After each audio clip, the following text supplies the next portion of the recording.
Hola Federico, oye, muchas gracias por darnos este tiempo el día de hoy para conversar un poco sobre lo que es la terapia provocativa y para que entremos Mm, rápidamente en materia y entender un poco el escenario y el contexto, me gustaría preguntarte que en términos generales, ¿qué es precisamente esta terapia provocativa? Bueno, primero gracias por invitarme para esta entrevista y especialmente porque es una entrevista en Argentina, ¿no? No, en O Chile. Chile. Perdón, de Chile. Sí. Y em, a mí me encanta hablar más sobre la terapia provocativa porque es muy desconocida. Em, Aunque hay muchos elementos que ya son bastante, la gente ya conoce parte del estilo, pero a veces son cosas olvidados, como trabajar con el paradoja, utilizar el humor y muchos de esos tipos de cosas. Bueno, la terapia productiva surgió de las manos de Frank Fairley, un terapeuta estadounidense en los años 60 y 70 del siglo pasado. Y él no notaba que sus clientes reaccionaron muy distinto cuando él, en vez de solamente escucharles pacientemente, iba a desafiarles, exagerar expresiones, incongruencias y utilizar el humor. Un sentido de protesto de la parte de los clientes, incluso los clientes que ya durante años con una enfermedad mental crónica no han cambiado ni un duro. Entonces, él experimentaba que, oye, si voy a cambiar mi planteamiento, también cambiar el proceso terapéutico. Y paso a paso iba descubriendo elementos de su terapia provocativa, que consiste en un fundamento muy importante, la terapia, una alianza terapéutica, ¿no? El buen contacto con los clientes, pero también el humor y el desafío. Y lo que hacemos es no aceptar la definición del problema del cliente y veamos mucho las ventajas del problema, las ventajas y los lados buenos de la situación complicada de los clientes, y así los clientes entran en una confusión porque tienen que defenderse hacia el terapeuta. Y normalmente los terapeutas son tan empáticas que saben ya qué te pasa. Y ahora hay un terapeuta que no te entiende y está em, cambiando tu historia. Entonces, confusión, la necesidad de defenderte, y así cambia ya los papeles entre terapeuta y cliente, pero también perspectivas. Ok, perfecto. Eh, ¿Cómo fue que te definiste por esta manera de hacer o de aplicar la terapia? ¿Cómo lo encontré? Y sí, ¿cómo fue que algún día dijiste, bueno, yo voy a hacer este tipo de Mm, terapia? sí, hombre, que yo durante mi estudio de psicología clínica en la universidad me interesaba muchísimo la teoría, las ideas de psicoanálisis, de terapia de grupos, terapia familiar y tal. Y en el momento en que tenía que practicar con mis compañeros estudiantes, me aburrí. Pensé, jo, hacer eso, ¿no? Preguntas comprensivas todos los días, con, no sé, 5, 6, 7 clientes cada día. Madre mía. yo no voy a aguantar eso, ¿eh? Incluso en las clases estaba haciendo las preguntas adecuadas y todo, pero pensé, pues así no. Entonces, primero fui a convertirme a profesor en vez de ser terapeuta.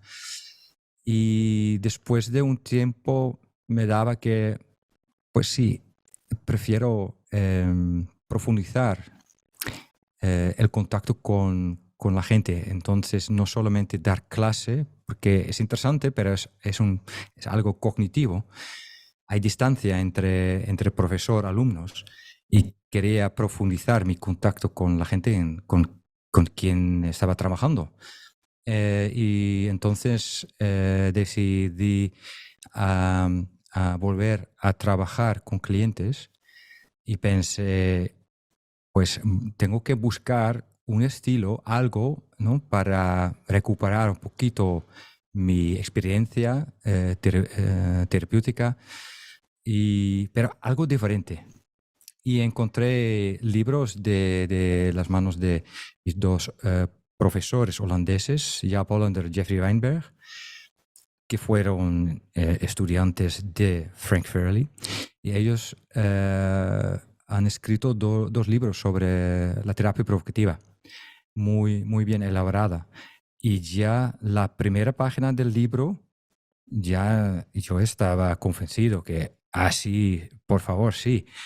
Porque en la primera página han descrito una sesión con un cliente en que dentro de 5 minutos han clavado, ¿cómo se dice eso? Bueno, el tema, ¿no?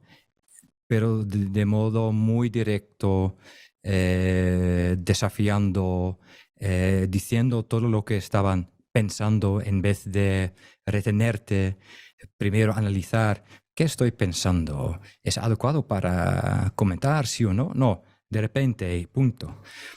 Entonces decidí leer más, formarme en la terapia provocativa y así descubrí que eh, las posibilidades terapéuticas son mucho más amplias que pensé yo hasta este momento. Fue por eso, fue muy liberador experimentar este planteamiento provocativo. Y es súper interesante lo que comentas porque efectivamente la mayor parte de la oferta terapéutica, psicoterapéutica, tiene que ver con absorber información, analizar, Mm, de alguna forma un poco esconderse y lo que tú estás comentando, digamos, es una forma súper distinta de approach, de aproximación sí. hacia la persona con la cual tú te estás vinculando. Es re interesante, obviamente ese tema imagino que antes tiene que haber sido incluso más liberador, puesto que tiene que haber habido aún menos opciones de tomar un tránsito como el que finalmente escogiste. Oye, Mm, Federico, cuéntame, ¿qué fue, para qué tipo de conflictos o problemas crees tú que es particularmente útil la perspectiva que tú trabajas? mm. Bueno, primero quiero decir que el estilo provocativo se puede utilizar en casi todos los conflictos mentales e emocionales de que sufren nuestros clientes mentalmente y emocionalmente. Em, hay gente que dicen, pues, especialmente para personas lidiando con cosas de personalidad, de temas existenciales, este tipo de cosas, ¿no? Y yo estoy de acuerdo que en el estilo provocativo, por desafiar como el abogado de diablo de los clientes mismos, sí, puede funcionar muy bien, porque lo que siempre explico a mis clientes, a estudiantes, etcétera, lo que hacemos en la terapia provocativa es trabajar en la lucha interior de nuestros clientes. En mi experiencia, todos los clientes que acuden a un terapeuta trae al menos una lucha interior entre un lado que quiere un cambio, de otro modo no hay sentido en buscar ayuda, ¿no? Entonces, este lado de cambio siempre es presente. Solamente si estás trabajando con reclusos, la motivación para buscar ayuda podría ser diferente, ¿no? Para satisfacer a un juez. Entonces no quieren un cambio, pero quieren mostrar a un juez, sí, he cambiado mi vida. Pero normalmente, ¿no? Clientes realmente quieren un cambio. Pero al otro lado, y al mismo tiempo hay un otro lado que impide un cambio. Porque si no hubiera sido este cambio, y solamente este cambio el lado de cambio, el cliente podrá cambiar. Si no sabe cómo salir de una depresión, pues búscalo en Google. Hay tanta información que no necesitas a un psicólogo. Entonces, siempre hay un lado que impide un cambio, un lado en nuestros clientes. Y este lado puede consistir en ansiedad, inseguridad, la experiencia de cambiar no siempre resulta un fracaso. Mi pareja no quiere que cambie algo, ¿no? Entonces, esta lucha interior es nuestro campo de trabajar. Y lo que hacemos es exagerar la lucha interior, aumentar esta tensión, la crisis, porque así salen los dos lados. Mientras muchos estilos terapéuticos se enfocan en el lado de cambio.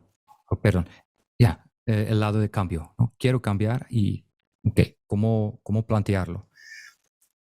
Y se ve la oposición al cambio como resistencia y eso.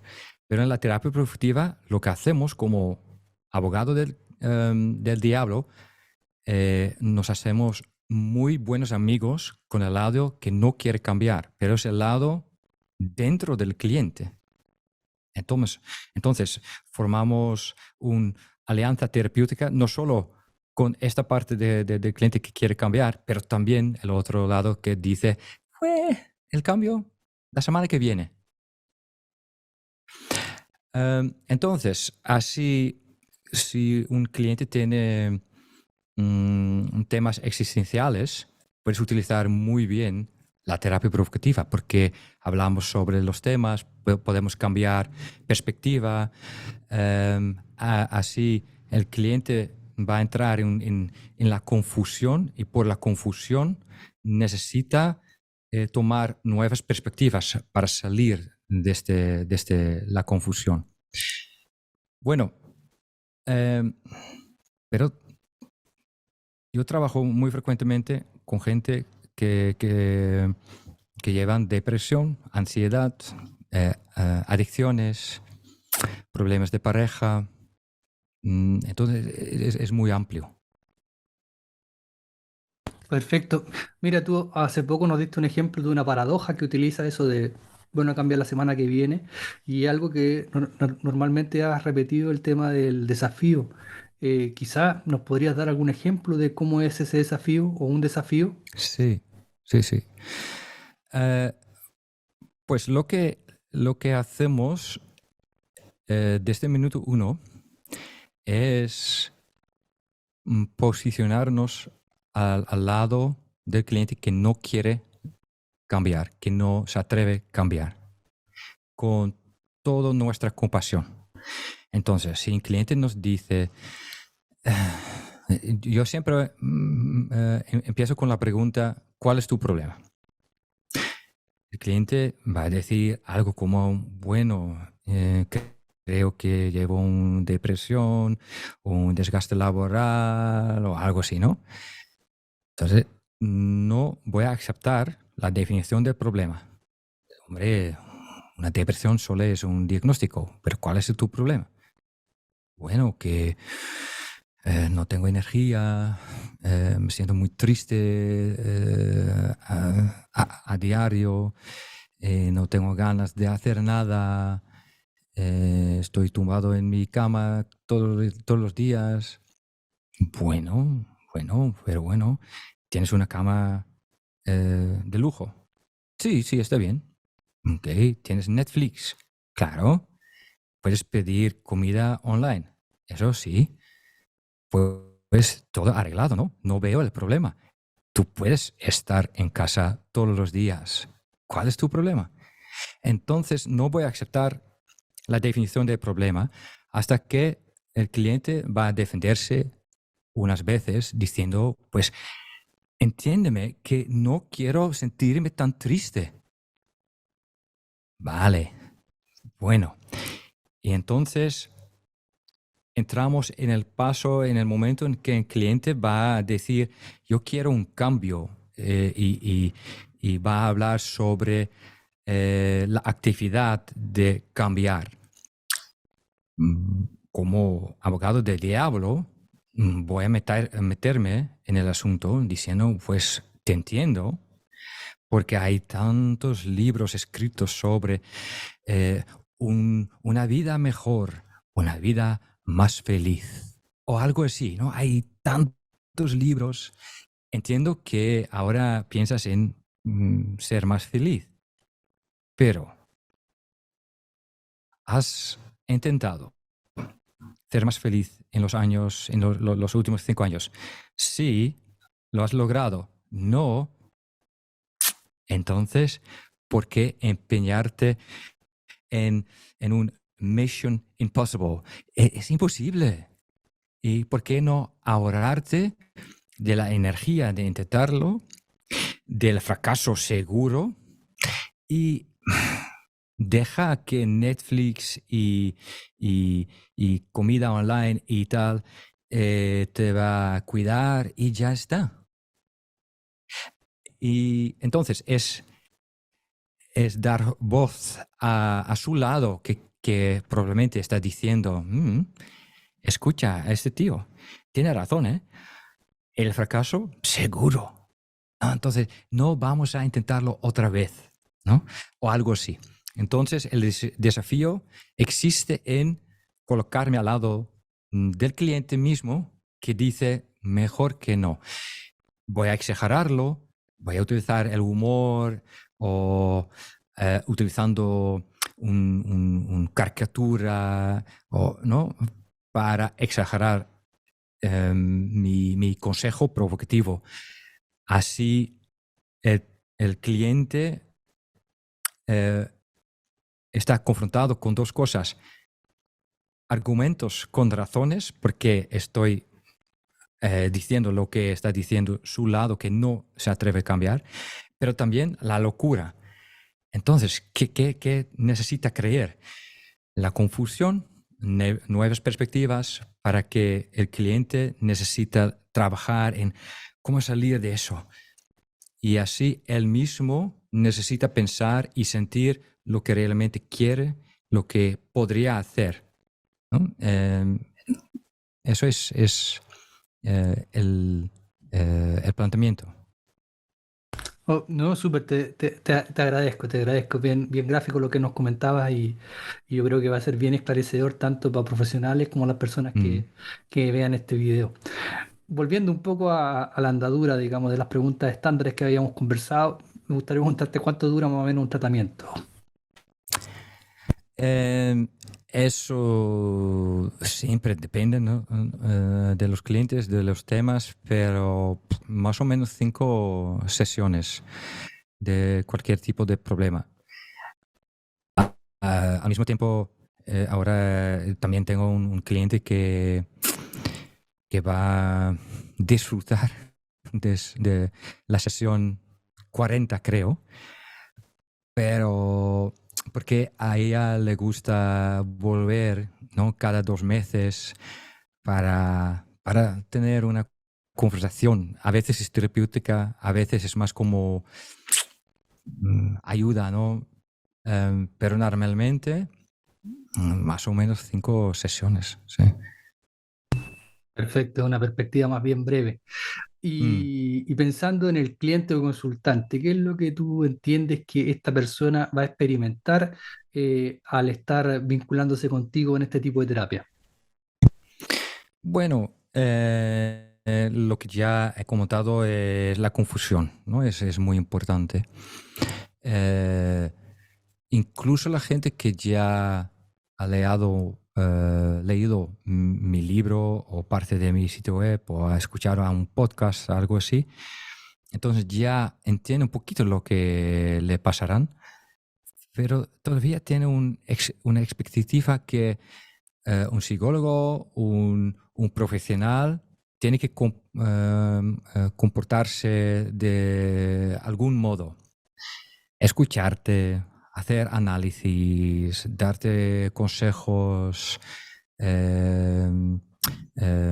buenos, adecuados, ¿no? Y ya en minuto uno de la terapia productiva, la gente entiende, ahora pasa algo raro, ¿no? Por no aceptar la definición del problema, por hacer bromas, etcétera. Entonces, la confusión por la expectativa que no va a cumplir es una parte. La incongruencia entre tu rol como alguien que va a ayudar al cliente y el desafiador. Hay esta incongruencia que también forma parte del estado de confusión.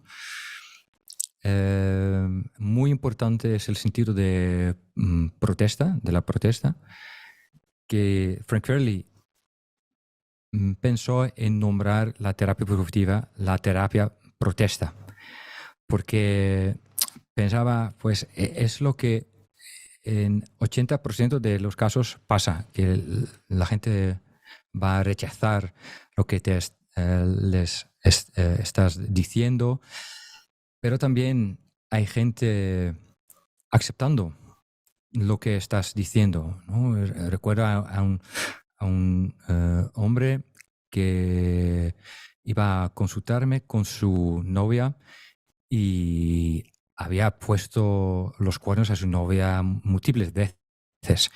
Ella me ha dicho en esa sesión, a mí no me importa si él va a follar a otras mujeres de vez en cuando, pero no con este tipo de siempre, porque así es como hace tener una relación con otra. Entonces, no quería volver a las sesiones, pero quería que yo eh, iba a ayudar a su novio. Y yo no podía creer mis oídos, ¿no? Que, wow, qué lujo, ¿eh? Tienes una novia que te permite poner los cuernos. Hombre, entonces en este modo estaba desafiando a él, porque él me estaba diciendo, no, ahora realmente quiero cambiar como los 4 veces anteriores, ¿no? Sí, sí, sí, pero ahora es diferente. Tío, no te creo como tu novia te estás creyendo, ¿eh? Tienes permisión para follar a cualquiera. Entonces, ¿qué es lo que vas a hacer? Yo ya lo sé, vas a follar a otras mujeres, ¿no? Sí, sí, sí, creo que sí. Hombre, entonces, ¿cuál es tu problema? Pues dentro de una sesión he admitido que sí, no voy a mejorar mi vida, no voy a ser este tipo fiel. Vale, el único lo que tengo que cumplir es no acostarme con esta mujer de siempre, pero a otras sí. Entonces, después de una sesión, ya estábamos, ¿no? Porque ha aceptado la situación. Entonces, la protesta es muy importante, pero porque vamos al grano del asunto de manera provocativa, como abogado del diablo, a veces dentro de poco ya entiende, ok, voy a aceptar lo que soy y ya está. Oye, qué interesante. Oye, finalmente, Ujú. Federico, ¿bajo qué circunstancias tú recomiendas que te visiten? ¿Bajo cuál se ¿Bajo qué circunstancias o bajo qué, cuándo tú piensas que es bueno que alguien te visite? pues la verdad es solo hay unas situaciones en que mejor no me vayan a visitar. Vale. Que la terapia provocativa, como otras terapias, no va a funcionar cuando alguien es en plena crisis. En plena crisis hay que hacer otras cosas, ¿no? Hacer más estable al cliente con medicamento, con, no sé, conversaciones para, para dejar salir la crisis como un crisis psicótico o la tendencia suicida, algo así. Pero en cualquier situación en que un cliente puede recibir terapia ¿cómo se dice eso? De, de ¿Conversacional? conversaciones, conversacional, sí, puedes aplicar la terapia provocativa. Um, por la importancia de la confusión, la incongruencia en el planteamiento provocativo, no va a funcionar con autistas. Incluso la gente con Asperger, aunque según el DSM-5 ya no existe Asperger, pero bueno, la gente con Asperger tampoco entiende la incongruencia entre tus dos roles. Entonces, no funciona. Eh, Niños, depende un poquito del niño, pero 10 años o menos no entiende mucho el humor que utilizamos los adultos. Entonces, tampoco funciona muy bien con peques. Pero a veces sí, ¿eh? He trabajado con una chica de 11 años y no exagerando, no utilizando mucho el humor, pero como abogado del diablo, yo podía hablar mejor con ella, entenderle y ella a mí mejor que sus padres. Entonces, depende, con niños depende del niño específico. Em, sí, y no hay muchos más excepciones.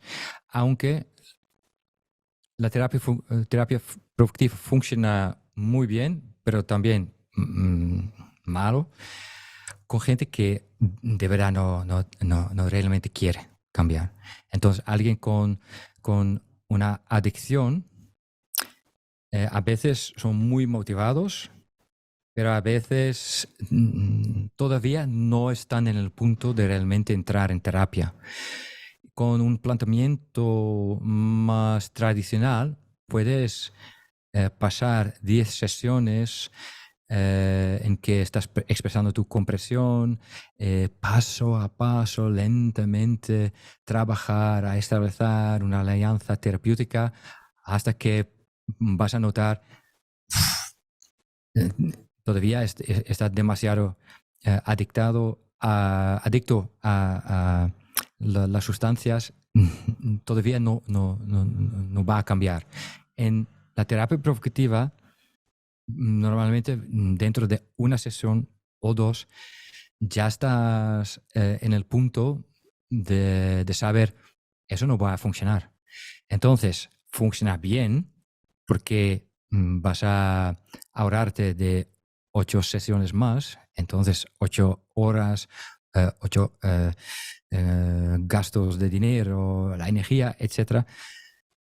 Pero a veces hay médicos con quienes estoy trabajando que dicen, oye, ¿qué ha pasado? Hombre, él o ella no está dispuesto de momento. Entonces, son los dos lados de la efectividad de la terapia provocativa. Ok, Federico, hoy sabes que ha quedado súper claro lo que nos has comentado hoy día. Me parece súper interesante y súper potente de Mm, cara a las personas que van a ver este video. También lo vamos a transformar en podcast. Hace poco muy tiempo que bien, estamos viendo eso a través de Spotify y otras plataformas. Así que nada más perfecto. que dejarte un abrazo, un agradecimiento y ojalá quizás en otra oportunidad volvamos a conversar un tema vinculado. Perfecto. Y la gente también puede entender más sobre la terapia productiva. Si gustan los podcasts, hay también un podcast en castellano sobre la terapia productiva, también en inglés, también en holandés, pero supongo que no es adecuado para tus oyentes. Y espero que dentro de poco voy a organizar un taller online con Sandro Giovanazzi, también un chileno. Oh, muy bien. Sí, y entonces escucha al podcast de Eduardo y si estás siguiendo las redes también podrás encontrar más información. No, perfecto, perfecto. Y además, una vez que nosotros finalicemos este proceso, voy a poner también los datos que tú quieras dentro de la página. Así que ahí también va a Perfecto, poder aparecer más espacios vinculados con esto. Te agradezco genial. nuevamente y ojalá en otra oportunidad nos volvamos a conversar. Eh, el honor era mío. Muchísimas gracias, Eduardo, y espero que nos volvamos a vernos y a hablar. Vale.